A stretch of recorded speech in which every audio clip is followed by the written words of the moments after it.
Welcome to the Business of Cleaning. We're the podcast that brings cleaning expertise straight from the minds of professionals. For the month of December, we're going to focus on something extremely important in this industry, and that's employee retention and engagement. So keep listening, because you're going to want to hear this.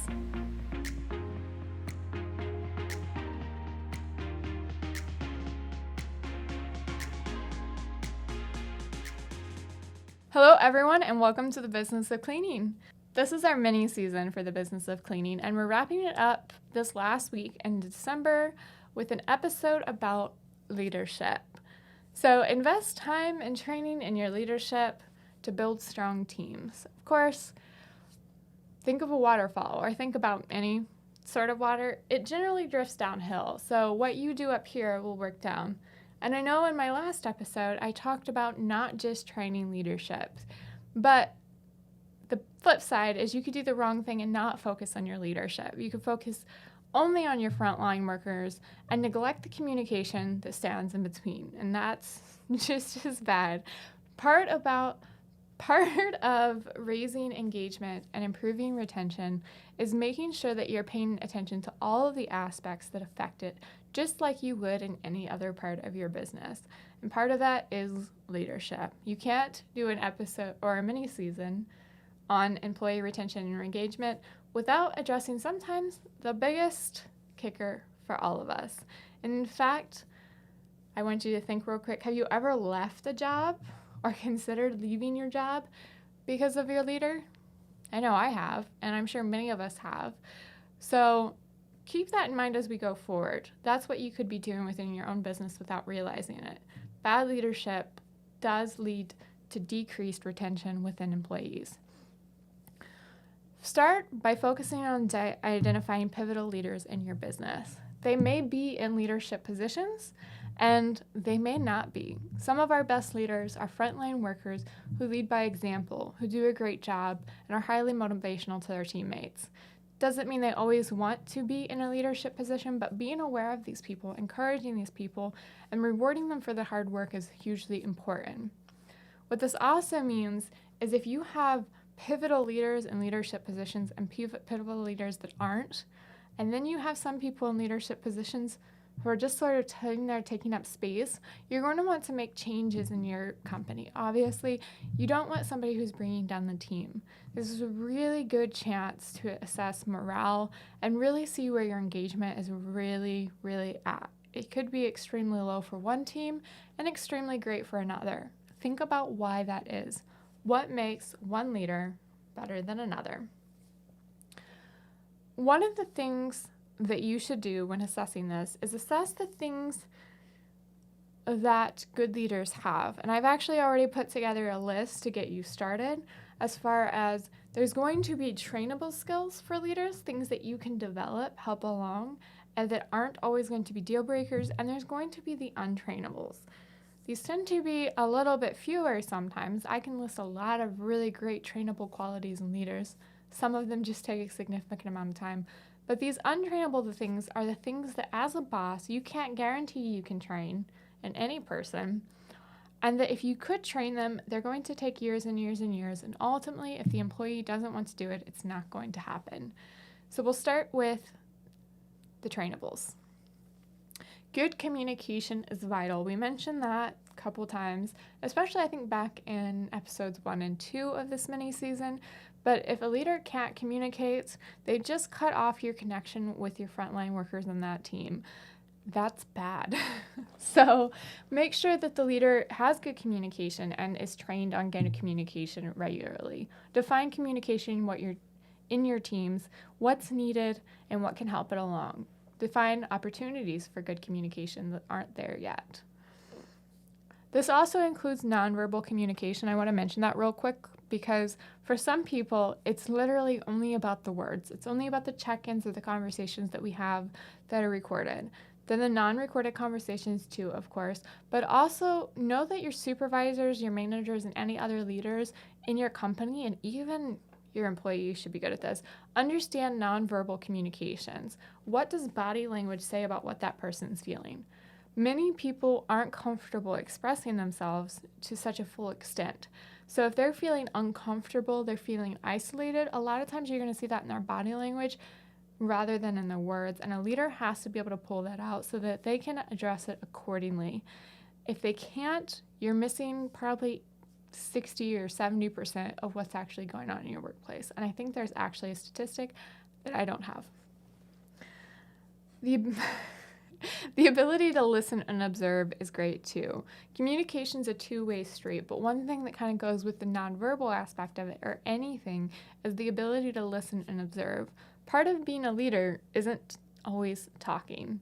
It isn't always being at the forefront of the conversation. I think it's the wolf packs that the leader is actually usually in the back so he can see what's going on and he can guide from behind. And that's a lot of times true with leaders. Your leaders aren't always going to be towering above the rest and pointing and telling them what to do. Sometimes they're going to sit back. They're going to absorb the ideas of their team members or just simply see what's going on before helping decisions along or helping shift things around. They're a guide. They're literally leading. They're not controlling. That's an important distinction to make. Make sure your leaders can listen and observe.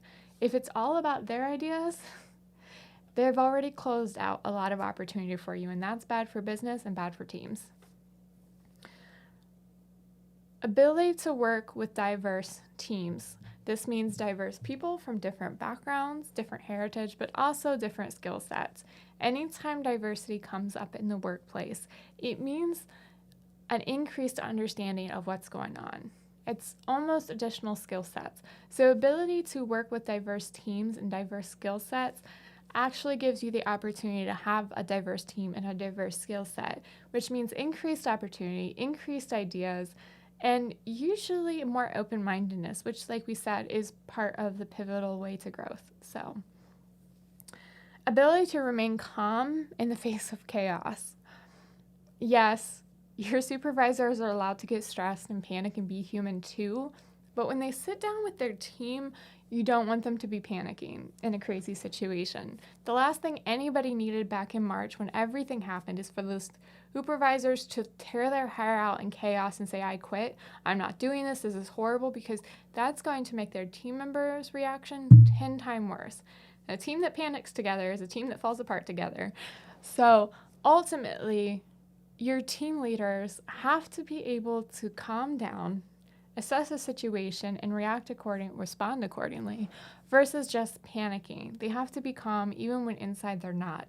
They are human, but they're also the forefront example for the entire team, and they set the pace for the entire tone of meetings and work culture. One other thing when it comes to all of these, or rather the other sets of things, are those untrainables, as I mentioned before. So one thing you want to keep an eye on when you are promoting, when you're assessing your current leadership, or when you're hiring externally for somebody who could potentially be a leader or is taking on a leadership role directly, are the untrainable. These are these things that you can throw money at the person for trainings and all these things, but you're more than likely not going to be able to control yourself. Or if they don't have them, they're probably not going to happen. And so as I go through these, it will make sense. The first of which being patience. Have you ever tried to make an impatient person patient? Make them calm down and chill out? It's not easy. If somebody is impatient by nature and they come in and that's who they are, they might be a great team member, but they're probably not going to be a great leader. And in fact, if somebody is impatient with their team, they're actually going to be a pretty bad leader, a pretty bad example, and they're going to stress out everybody more than they're going to help the company. You don't want an impatient leader. Genuineness.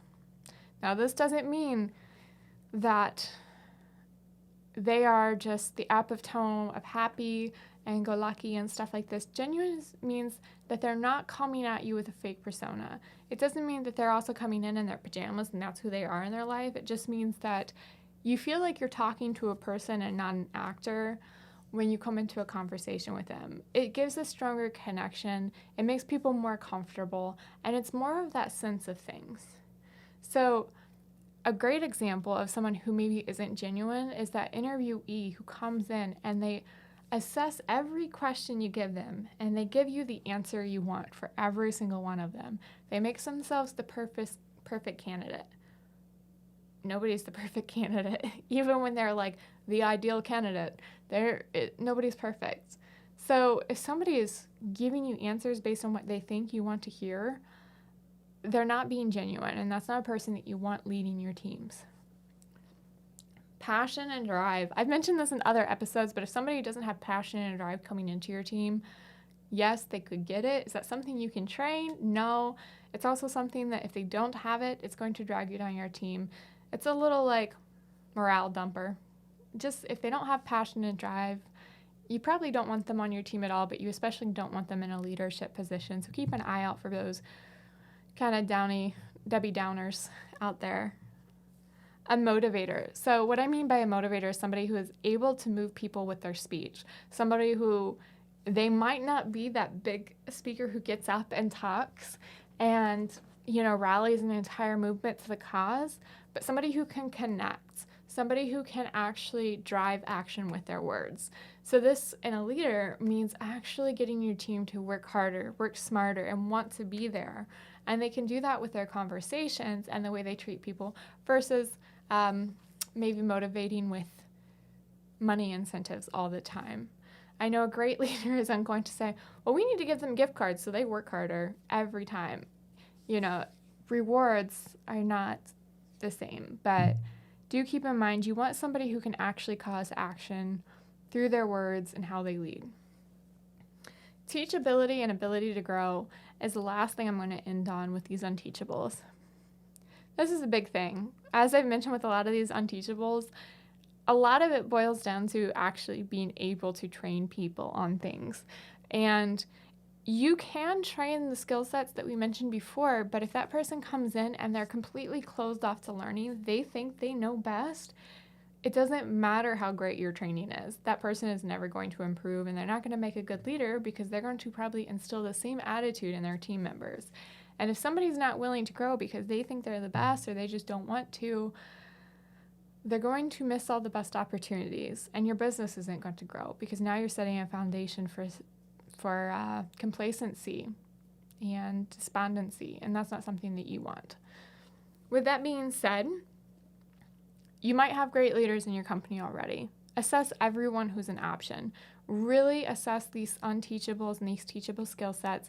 Look at the people who have an opportunity to be a leadership. They may not be the best at their job. And in fact, a lot of times your best leaders aren't going to be your top performers. Your top performers are really great at what they do there. It has nothing to do with their leadership abilities. Consider that when making promotional decisions. I always recommend try to hire within first if you can. And then if you can't, keep these in mind as well when you're interviewing people and make sure they fit with your team before having them join. Thank you for joining our mini season. I can't wait to see you for season 2 of The Business of Cleaning, and have a happy new year.